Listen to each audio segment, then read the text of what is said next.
নমস্কার, আমার নাম রুহানি দেব। আর আজকে আমি একটা কবিতা বলবো। কবিতার নাম হলো জীবনের হিসাব, আর লিখেছেন সুকুমার রায়। পিত্তে বুঝাই বাবু মশাই চুরি শখে বোতে, মাঝিরে কন বলতে পারিস সূর্যি কেন ওঠে, চাঁদটা কেন পারে কমে, জোয়ার কেন আসে, বৃদ্ধ মাঝি অবাক হয়ে ফেলিয়ে হাসে। বাবু বলেন, সারা জনম মরলি রে তুই ঘাটি, জ্ঞান বিনা তোর জীবনটা তোর চারি আনাই মাটি। খানিক বারে কহেন বাবু বলতো দেখে ভেবে, নদীর ধারে কেমনে আসে পাহাড় হতে নেবে, বলতো কেন লবণ পোড়া সাগর ভরা পানি। মাঝি শিকার, আরে মশাই অত কি আর জানি।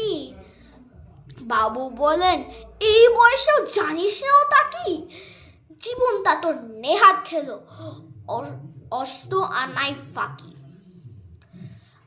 আবার ভেবে কহেন বাবু, বলতো ওরে বুড়ো, কেন এমন নীল দেখা যায় আকাশে ওই চূড়ো,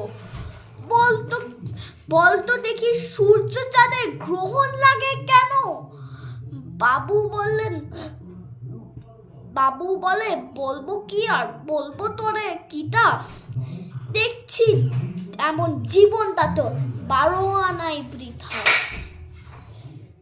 খানিক বাদে ঝড় উঠেছে, ঢেউ ফুলে ওঠে, বাবু দেখেন নৌকাখানি ডুবলো বুঝি ডুলে।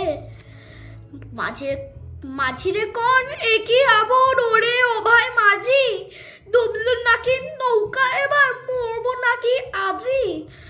মাঝি বলেন, সাঁতার জানো, মাথা নাড়েন বাবু। মূর্খ মাঝি বলে, মশাই এখন কেন কাবু। বাচ্চা শেষে আমায় কথা হিসেব করো পিছে, তোমার দেখি জীবন খানা 16 আনাই মিছে। ধন্যবাদ।